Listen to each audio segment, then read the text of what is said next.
पुराने ग्रंथों के मुताबिक इच्छाधारी नाग नागिन उन्हें कहा जाता है जो कि इंसानी रूप में धरती पर घूमते हैं। हालांकि वह किसी भी वक्त सांप का रूप धर सकते हैं। ऐसा भी माना जाता है कि इस तरह के इच्छाधारी सांप कोई भी रूप ले सकते हैं और सबके बीच आम इंसानों की तरह रह सकते हैं। ऐसे में दोस्तों जरा सोचिए कि इस नागमणि में कितनी शक्तियां होंगी, और अगर यह किसी इंसान के हाथ लग जाए तो वह इंसान बहुत शक्तिशाली हो जाता है, जिससे वह जो चाहे वह कर सकता है। लेकिन दोस्तों, नागमणि को साधारण इंसान हासिल नहीं कर सकता। यह केवल इच्छाधारी नाग नागिन को कठिन तपस्या के बाद महादेव से प्राप्त होती है, क्योंकि नाग नागिन महादेव शिव को ही अपना आराध्य मानते हैं और उनकी हजारों वर्षों की कठिन तपस्या से भगवान शिव खुश होकर उन्हें नागमणि देते हैं, जिन्हें इच्छाधारी नाग नागिन को संभाल कर रखना होता है। लेकिन दोस्तों, अगर कोई नागमणि चालाकी से चुरा ले तो उस व्यक्ति के साथ क्या होगा?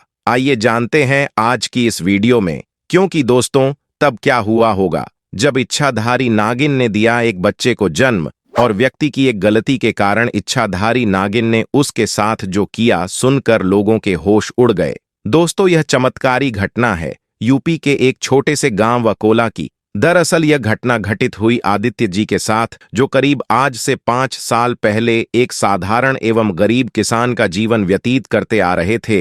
वह अक्सर जंगल में अपनी बकरियां चराने जाया करते थे और खेतीबाड़ी का भी काम करते थे। एक दिन बकरी चराते चराते वह जंगल के थोड़ा और अंदर निकल गई। उसी जंगल में एक इच्छाधारी नागिन अपने नाग के साथ एक विशाल पेड़ के पास रहा करती थी। वह नागिन गर्भवती थी। शाम का वक्त था और आदित्य जब उस पेड़ के पास से गुजरा तो उसे वहां एक तेज चमकती चीज दिखाई दी, परंतु साथ ही वह दोनों नाग नागिन भी वहीं थे। उन्हें देख वो थोड़ा सा डर गया और तुरंत ही वहां से जल्दी से घर की भागा। आदित्य इतना घबराया हुआ था कि उस समय तो उसने पीछे मुड़कर तक नहीं देखा, परंतु उस रात उसके ध्यान में वो चीज जो चमक रही थी वो बार बार आ रही थी। वह इतना तो समझ गया था कि वो हो ना हो बहुत मूल्यवान चीज थी, और अगर वो मुझे मिल गई तो मैं भी धनवान हो जाऊंगा। परंतु सबसे बड़ी मुसीबत थी वह दोनों नाग नागिन। अगले दिन वह वापस जंगल उसी पेड़ वाले स्थान पर गया और कुछ दूर खड़े रहकर छिपकर उस पेड़ के पास रह रहे नाग नागिन को देखने लगा। कुछ देर देखने के बाद उसने ध्यान दिया कि नागिन तो गर्भवती है। वह उस रात घर आकर सोचने लगा कि यह अच्छा मौका होगा। जब नागिन अपने बच्चे को जन्म देगी तभी वो नागमणि चोरी कर लेगा, क्योंकि उस समय नागिन कमजोर होगी। बस नाग को मारना होगा। दोस्तों, कहते हैं अगर किसी नाग के मुंह की तरफ गोबर मार दिया जाए तो वो अपना होश खो बैठता है। अब आदित्य हर रोज गोबर लेकर उस विशाल पेड़ के पास छुपकर सही मौके का इंतजार करने लगा। एक दिन वो मौका भी आया जब नागिन अपने बच्चे को जन्म देने वाली थी। तभी चुपके से आदित्य ने नाग के मुंह पर तेजी से गोबर मारा और फिर एक बड़े पत्थर से नाग को मार डाला। फिर उसने नागिन और उसके बच्चे को भी मार डाला और उस मणि को उठाकर जल्दी से घर की तरफ निकल पड़ा। परंतु उधर नागिन किसी तरह बच गई थी और बस बेहोश पड़ी थी। जब नागिन को होश आया और उसने अपने बच्चे और पति को मरा देखा तो उसके दुख दर्द का ठिकाना नहीं रहा। वो उस समय गुस्से से पागल हुए जा रही थी और उसने आदित्य से बदला लेने की ठानी। परंतु मणि चली जाने के कारण वो अपनी शक्तियों का प्रयोग नहीं कर सकती थी, परंतु अभी भी वह अपना रूप तो बदल ही सकती थी। इधर आदित्य को जैसे ही मणि मिली उसका पूरा जीवन ही परिवर्तित हो गया। उसकी फसल इस बार काफी अच्छी हुई और काफी महंगे भाव में भी बिकी। उसकी तो जैसे मानो लॉटरी लग गई हो, क्योंकि जो भी वो धंधा कर रहा था उसे हर जगह से लाभ मिल रहा था। और आदित्य को पता था कि ये सब उस चमत्कारी नागमणि का ही कमाल है। गांव में हर जगह उसका नाम था। आदित्य के इस रुतबे को देख एक अच्छा रिश्ता आदित्य के लिए उसके पास ही के गांव से आया और प्रिया नाम की एक सुंदर स्त्री से उसका विवाह संपन्न हुआ। प्रिया अपने पति आदित्य को बहुत प्यार करती थी और बहुत इज्जत देती थी। दोनों एक दूसरे का कदम कदम पर साथ निभाते। उनकी जोड़ी गांव में मिसाल बन चुकी थी। उधर नागिन भी एक पुरुष का रूप धारण कर कबीर नाम से आदित्य के यहाँ उसका मुंशी बन गया और आदित्य का विश्वास जीतने लगा। आदित्य भी कबीर के व्यवहार और वफादारी को देख उसे अपना भाई समान ही मानने लगा। एक दिन प्रिया अपने पति आदित्य के पास आती है और बताती है कि तुम पिता बनने वाले हो, मैं गर्भवती हूं।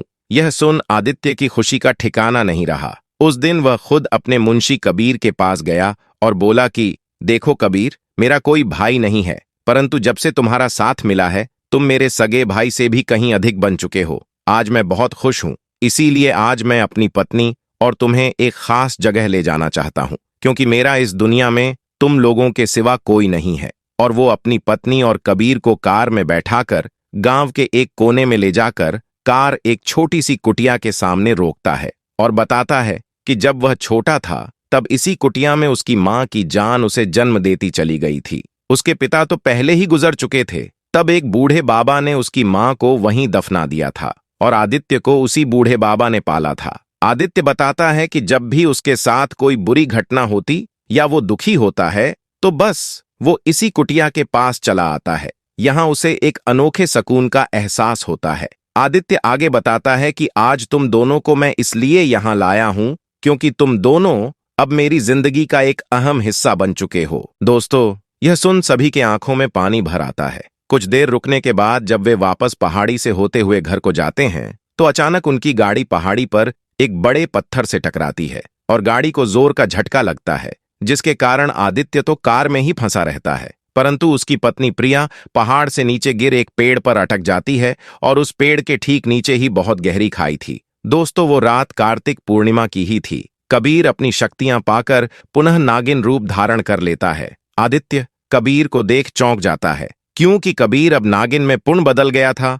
वो नागिन आदित्य को बताती है कि कैसे ठीक इसी तरह वह भी इसी स्थिति में फंसी थी जब आदित्य ने उसका पूरा घर संसार लूट लिया था, उसके पति और बच्चे को मारकर, और आज मेरे पास बदला लेने का मौका है। आदित्य घायल गाड़ी में फंसा हुआ था और रो रो कर नागिन को बोलता है कि भले मेरी जान ले लो, परंतु मेरी पत्नी गर्भवती है, उसे छोड़ दो। परंतु तभी उस नागिन को अपनी वही स्थिति याद आती है कि क्या होता है जब कोई अपना छिन जाता है। ये जिंदगी का सबसे बड़ा दुख होता है। नागिन ने आदित्य का उसकी पत्नी के प्रति सच्चा प्यार देख उसे माफ कर दिया और प्रिया को उस पेड़ से निकाल बचा लिया तथा दोनों को हॉस्पिटल छोड़ खुद वापस जंगल में उसी विशाल पेड़ के पास चली गई। जब आदित्य हॉस्पिटल से स्वस्थ होकर अपनी पत्नी के साथ घर वापस लौटा तो उसे अपनी गलती का एहसास हुआ और उसने जाना कि उसने कितनी बड़ी गलती करी है। वो नागमणि को लेकर उसी विशाल पेड़ के पास गया और उस पेड़ के पास उस नागमणि को रख फूट फूट कर रोने लगा और शाम को वापस घर आ गया। दोस्तों, ऐसा माना जाता है कि इच्छाधारी नागिन के पास एक ऐसा रत्न होता है जो किसी हीरे से भी बहुत कीमती होता है। इस रत्न को नागमणि के रूप में पहचाना जाता है। जिस भी नाग नागिन के पास नागमणि हो उसे बहुत शक्तिशाली माना जाता है और वह जिंदगी भर उसकी रक्षा करते हैं। इसके अलावा ऐसा भी माना जाता है कि जिस इंसान के पास नागमणि हो उसकी किस्मत बदल जाती है और उसे कई अलौकिक शक्तियां प्राप्त होती हैं। दोस्तों, कभी कभी इंसान लालच में इतनी बड़ी गलती कर बैठता है कि फिर उस गलती को कभी भी ठीक नहीं किया जा सकता और बस अंत में पछतावा ही रह जाता है। आपको ये घटना कैसी लगी हमें कमेंट बॉक्स में जरूर बताएं। साथ ही वीडियो को लाइक करें, शेयर करें और चैनल को भी सब्सक्राइब जरूर करें। धन्यवाद।